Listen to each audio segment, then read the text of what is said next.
what we wanted to talk about today is obviously about publishing. So we're going to talk about the composition side, which is publishing, versus the master recording.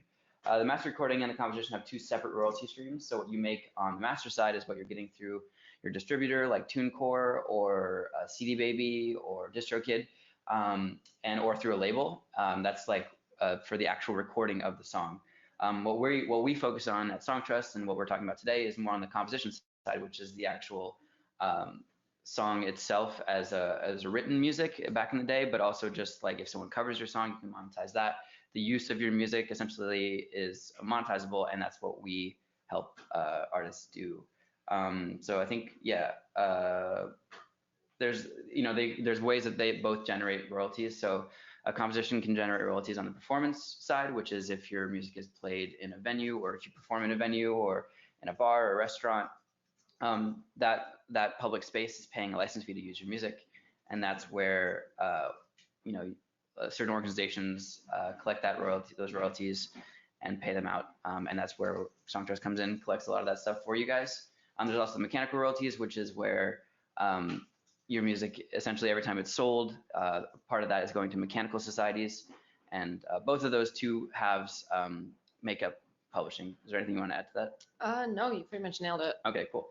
And then on the master side, it's not really what we're going to focus on today, but it's an important part. If you're with a digital distributor, if your music is streaming or it's being sold, you're collecting on the master side as well. Cool. So we're going to get into a little bit of the songwriting side of things. Yeah. Cool. So this, we kind of threw up kind of just the most basic kind of song structure. I'm sure most of you are already pretty familiar with this, but this is like a very basic verse, chorus, bridge, chorus song structure. There's no right or wrong way to write a song. You don't have to follow this structure here. Yeah. And Emily and I are both actually musicians and songwriters ourselves, so that's kind of why we're heading this project. So we kind of have a little bit of experience in this that we can talk about, but it's such a subjective thing, so it's kind of hard to talk about objectively because it's there's no wrong answers in songwriting really. Cool. I think we're gonna throw up a poll again. Let's see if I can do this right. How do you overcome writer's block? Just let us know if you have any techniques for this, and we'll keep going. I'll leave it up for a little bit, and then we'll move along. Yeah, I think something that relates to kind of the slide we just had up is maybe a way to break your writer's block is to kind of break away from this standard, verse, chorus, bridge, chorus. I think that's a very typical, pop or really anything song structure. I think breaking out of that is something that can really maybe get you out of writer's block, or maybe push you out of your comfort zone. Maybe you do all verses, or maybe you don't have a bridge. Anything like that can make a difference in the songwriting process for you. Definitely. I mean, it's all there for the taking. Okay, I think we're gonna actually close this poll in a second, just so we can move along and get to the Q&A part, which is probably the most important part for you guys. Go cool. For a walk. I go for a walk too. That's a good one. Yeah, that helps clear any mind and get a fresh start. Okay, so moving on. Close that. And move on to some songwriting tips. Again, this is really subjective, and I think this is more of an opportunity for us to talk about how we do it, but it's totally up to however you feel comfortable with this sort of thing. Like what helps you write best? For me, I've always been, I listen to a lot of music, so that actually helps me like kind of take away an idea or kind of realize that like, oh, that's something that I should try. I've never tried that. And then when you interpret it yourself, it's totally different. And it's its own thing, but it kind of came from someone else's like initial output into the world. So I do a lot of that. I do a lot of reading. Walking is great. It's really kind of just like I use my notes on my phone a lot. Yeah, I'm a huge fan of the voice memos. So you never know when you could be like walking around, humming along, and it's always good to, anytime you get any kind of idea, like write it down or hum into your phone, even if you're in public, whatever. Totally. I write a lot of like notes on my phone, like when I'm in a conversation with someone, I'm just talking and they say something that sounds cool. I'm like, oh, okay. And I'll write it down. And even if it doesn't make any sense out of context, it's like, I'm going to create it later on. I can create a context around that and shape it the way I want it to. Just sounds right. So I have like tons and tons and tons of words and little lines that I hear on the subway or in a movie or just when I'm talking to my friends that I just keep down and jot down for when I'm writing a song and I'm like, okay, I don't really know what to put here. Let's see what I thought of like a week ago. That's kind of how I do it mostly. And it's just, it really, I think acknowledging that this doesn't, it comes in waves and it's not something that's like, oh, I'm a great songwriter. I can write a song at any time, whenever I want. It's so easy. It's really not how that works. And you can be a great songwriter and you can work really slowly and sometimes you work really quickly. There's just not a science to it, which I'm sure most of you guys out there who work with musicians or are musicians yourselves know there's no one answer to this. Right. And I think, collaboration's a good option too. And I think a lot of times when you work with somebody else and witness maybe their songwriting process, that it will maybe affect yours going forward. And I think Lorenzo made a really good point earlier about, your inspiration oftentimes comes from what other people are putting out there. And I think a lot of times we can get hung up on like not wanting to steal other people's ideas or not wanting to copy people. But I think, it's important to kind of acknowledge your influences and not let that fear stop you. I think that it's okay to take other people's ideas and make them your own and, draw influence from maybe other people's songs or, reading, movies, any of that.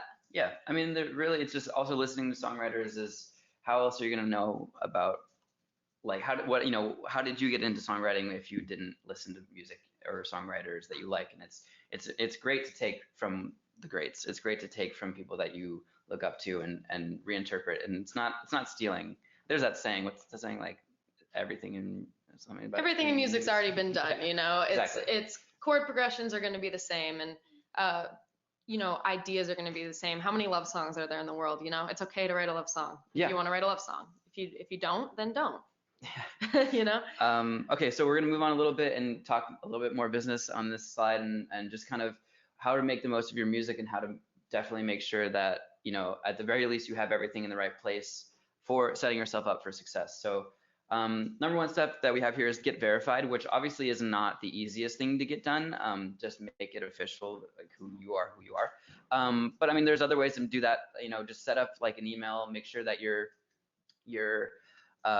accounts on SoundCloud and Bandcamp and Spotify and Facebook and Twitter are all cross-referenced, so someone can easily find your Instagram from your SoundCloud and they can find your Facebook from your Twitter. Like all that stuff is really important because there are certain people who might stumble upon you and they don't use one of the platforms as much. So it's really important to make sure that you're staying on top of your social media and making sure that everything is official and easily findable. You just have to assume people can't find your email a lot of the time. Right. Yeah. That's a really good point. And I think, that brings us to the next thing is building your fans. And I'm a big believer in like saying yes to everything. I think, whether you're playing a show to 10 people or 100 people or 1,000 people, if you're connecting with even just a few people every time, those are the people who are going to turn into your fans and your followers. And I think it's important to push your social media and to, maybe get an email list or,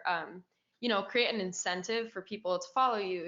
Hey, if you follow my Twitter, I'll give you a sticker. If you like my Facebook page, you can get a free download of my single. There's a lot of resources for you to do that. And I think that incentivizing people is important. And, your core fans will spread your network for you as well. So I think it's important to maintain a good relationship with your friends or your fans, sorry, who, are your friends. Too, yeah. Yeah. And, it's a domino effect and to make the most of the opportunities you have and to say yes to everything. Yeah. And I think I talked about the verification and the directing traffic are all kind of in the same bubble. Another one is get creative. Make sure that the stuff that you're posting online is not just the same photo back to back. Like make sure you have, if you're not an artist, work with artists who can create content for you that matches what your music is. Make sure your music is creative. It's not just like cookie cutter stuff, and just make sure you're outside of the box. These are all like really good tips just in general, like in life, not just but like for songwriting and for keeping a musician's profile. Just kind of just be weird. It's important to be weird, especially in a time where literally everyone has Spotify and everyone has Facebook and Instagram and stuff like that. Like it's important to just make sure you're sticking out. Yeah, there's so much competition out there, which is no secret to all of you, but maybe making an aesthetic or anything like that. Anything that will make you stick out a little bit and help you build that fan base is great. And I think this next point where we say share playlists is a great one too.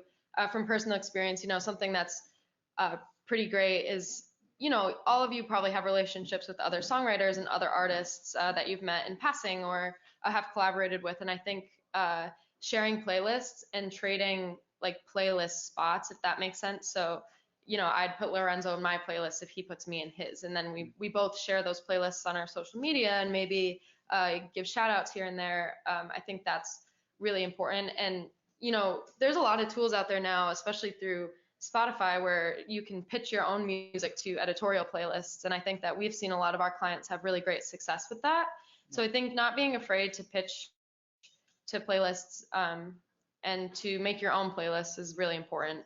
Yeah, and this kind of fits into the last point here, just advocating for yourself and advocating for a community that you're a part of as a musician. Just participate. I mean, there's tons of, like there's a lot of people get competitive about music and they feel like, territorial over their space, and they want to only talk about themselves because they don't want to give anyone an edge over themselves. So yeah, it's just important to be a part of a community and help grow. And you never know who someone knows who can hook you up with someone who will help you develop your career. It's just important to be part of the conversation. I think we're going to throw up another poll here. Let's see. Do you write alone or collaborate?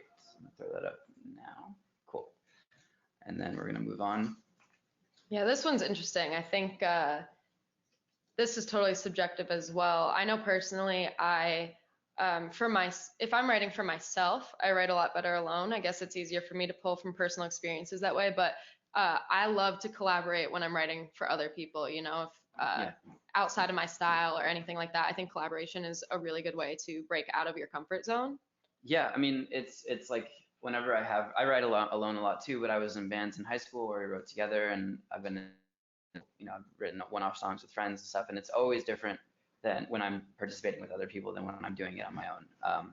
It just changes the whole dynamic of songwriting, and you're kind of, sometimes honestly I just feel like I'm a little bit more in a goofy mood when I'm writing with a friend than when I'm alone, so like it just kind of translates like that in the songs, which is always fun. Yeah, I think it's really easy to get caught up in your own like artistic vibe you're going for when you're writing for yourself. You're much more attached to it, and I think there's much more at maybe stake for putting that out there. But collaborating with people allows you to kind of like get out of your own head and be open to new ideas. Yeah. And I think that's really important. It's a fluidity thing. It just kind of changes the way that everything's flowing out of you. Cool. We're gonna close the poll, and then we're gonna talk about co-writers and split sheets, which is a little bit more boring, but it's an important part of this whole publishing and making sure that you're staying on top of your business. You want to kick it off, Emily? Yeah. So, to bring it down to a very basic level, a co-writer is anyone that works with you or contributes on a song. And it's important that you document these co-writers and everybody's contributions on a split sheet before you go. You never want everyone to have a different idea of what they contributed. So if Lorenzo and I wrote a song together and we agreed it's 50-50, we leave, we don't write it down, we don't do anything, like great. But there's nothing stopping me, maybe I go home and I really think about it, and I'm like, or Lorenzo, and I'm like, what, I really contributed more in this one verse, so I'm going to register at 65-35. And then Lorenzo goes and registers at 50-50. That's going to go into conflict. Neither of us are going to get paid because the societies, will hold that up. They're not going to pay me out more money based on my word, and they're not going to pay out the 50-50 based on Lorenzo's word. It has to be, verified, agreed upon. Yeah. So it's really important that you kind of come to those agreements while you're in these songwriting sessions and that you document it. Yeah, and it just makes everything easier if you can kind of get it out of the way when you're in the room and you're currently writing it, and or you just wrote it, and it's like, okay, so what do you think is fair? You think that you deserve, like, okay, it's like my song and I had someone else feature on it. It's like, I'm willing to give you 20% of this, and then they're like, well, I also, whatever, I did this, this, and this, so why not 25? And it's like, okay, cool. So like, I'll get 75, you get 25. Even split. We can even register that. If you have a Songtrust account, you can register that the day you record it. You can just get it out of the way, and you can both register it and not have to worry about it again. And it can just start monetizing whenever you release it. So it's important just to be aware of this, and it can clean, and just the importance of clean data essentially, and just making sure that, you know, from the beginning, if you have the right numbers and the right metadata going into our systems or into any system, it's just cleaner, and you'll get paid faster and better and for more work, and it's just like you don't have to worry about it. So it's an important thing. It's about staying tidy, I guess, with all this stuff. Yeah, and I think as technology, you know, advances, there's so many avenues for collaboration these days. So maybe it's not easy to get back in contact with the people you're collaborating with. So I think, you know, while you have everybody there and have the attention, that it's important to just, you know, get that done and taken care of. We have one more poll. What is your current publishing situation? We're just gonna kind of jump into a Songtrust thing. I think we skipped one, but it's okay. Yeah, just let us know what your current publishing situation is before we start talking about Songtrust, just so we know where you guys are at. And yeah, I hope this has been helpful so far.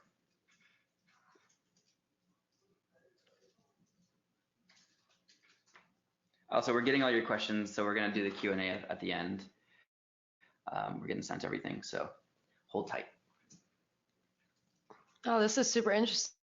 Most of you are only affiliated with the PRO, which is definitely important, but yeah, it's and some Songtrust clients too. Cool. Yeah, that's kind of a typical situation for a lot of people where they think that they have their publishing completely figured out when they're just with the PRO. Yeah, a lot of you don't know, which is fine too. Yeah. Yeah, that's kind of what we're going to talk about now, is where Songtrust fits into all this. I'll give it a couple more seconds and then we'll move on. Let's see. Okay, so I'm going to close this poll. All right, so who is Songtrust? Just make sure that's playing. Okay, cool. Who is Songtrust? So Songtrust is a global publishing administrator. We work with 200,000 different songwriters from all around the world of all different types. You know, if they're just starting or if they've been doing music for years and years, we work with everybody.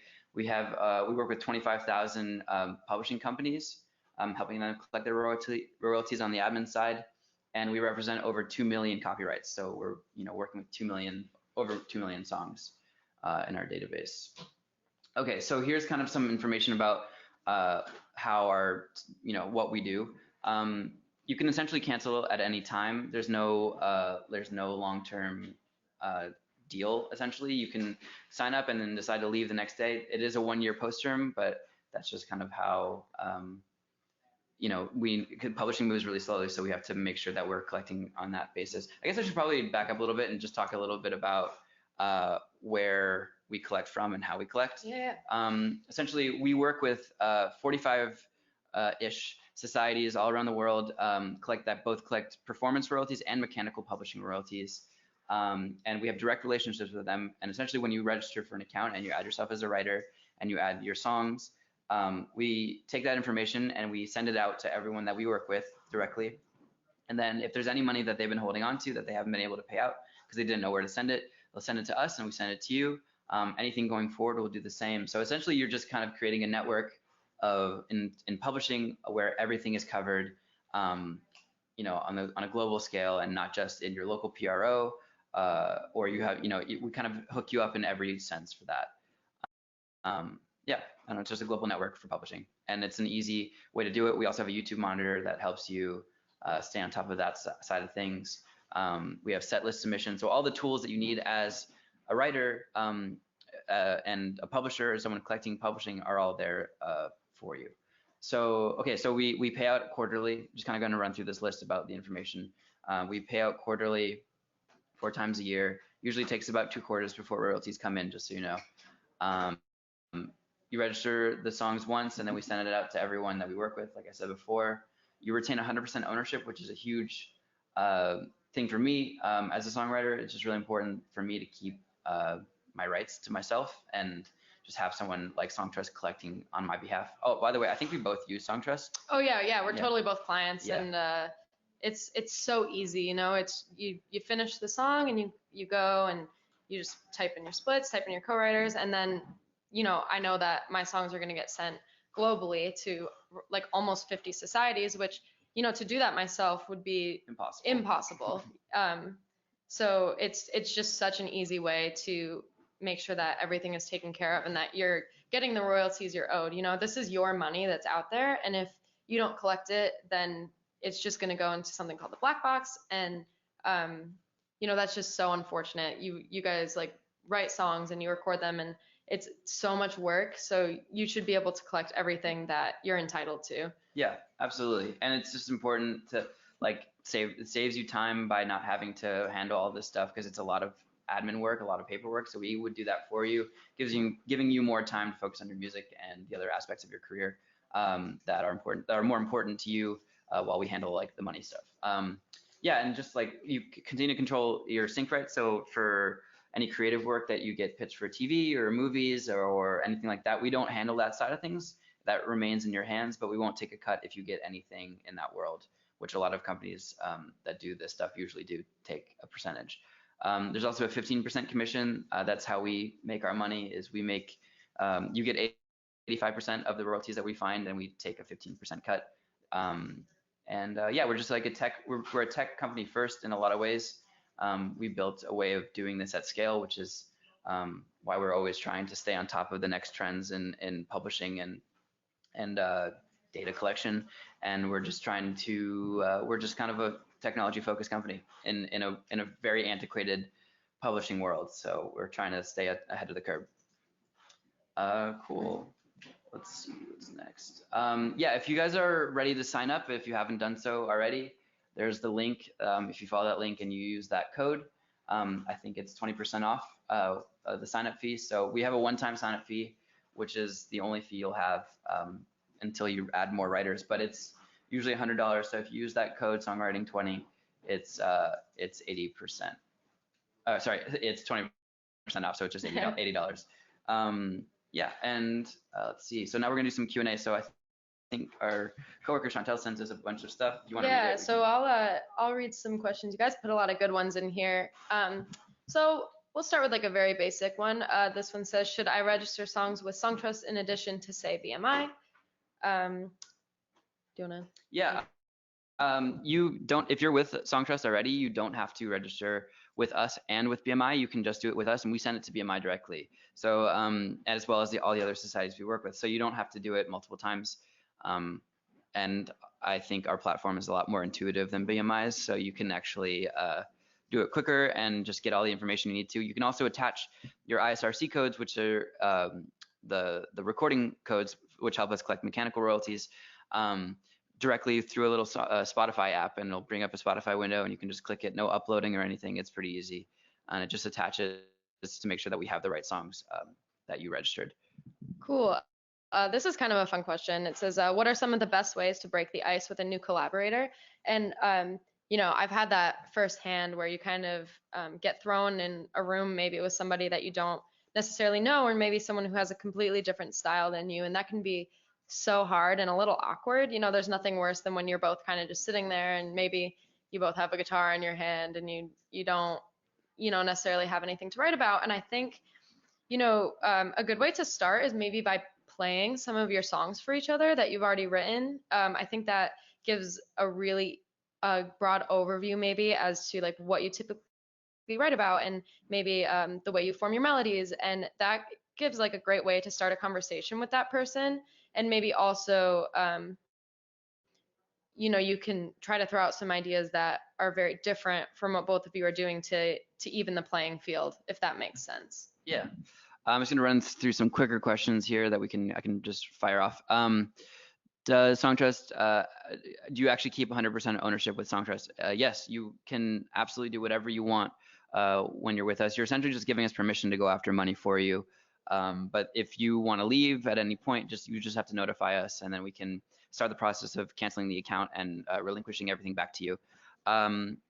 How do I know if I should do BMI or ASCAP? It really depends on you. There's not much of a difference on that side of things. They kind of do the same job.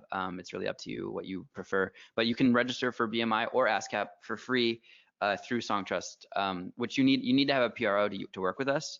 Some people get confused about if we're a competitor to them. No, we work directly with them. They are a vital part of collection in the United States for us. And you need a home base PRO like BMI or ASCAP before you can use Songtrust. But you can register for them directly through our website if you haven't already. Let's see another quick one. If I register with Songtrust, will all my royalties generated in the UK and Europe be collected? Yeah, we actually have a pretty broad collection network in Europe. Most are Western Europe, and the UK we're working with those societies directly. So if your music is being performed over there, or if you're performing over there, or if you are getting streams over there, we are going to be on top of that and make sure that those royalties get to you as fast as they can. I saw something about leasing a beat. Where's that one? Do I own my master recording?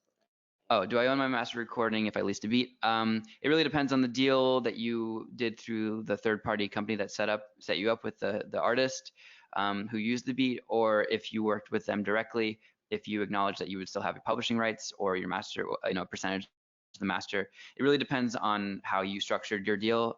That's why, like we were saying before, it's really important to make sure that you're on top of this stuff early, so that before the song's even out, that you establish like your percentage and your cut. You have to advocate for yourself. It's really important. Let's see. Do we work with GEMA, which is the German PRO? Yes, we do. So if you're German, we can help you out. What's the next step after I wrote a full song? How do I go about selling my lyrics? That's really just like, if it's not really our side of things to figure that out. But I mean, you can just contact artists, like we were saying earlier, with staying on top of your social media. That's also about communicating with other musicians. And if you think you have a good song that you want to work with someone else with, you should just pitch it to them. I mean, that's the easiest way that I can think of, is just going directly on and messaging them. Cool. I'm seeing, can an independent songwriter sign up with you guys? And the answer to that is absolutely. That's kind of our whole goal and mission, is to give access to publishing to independent songwriters. Yeah. Yes. Let's see. Yeah, when we work with like major label acts to someone who just started yesterday, who wanted to be on top of publishing early, which is great.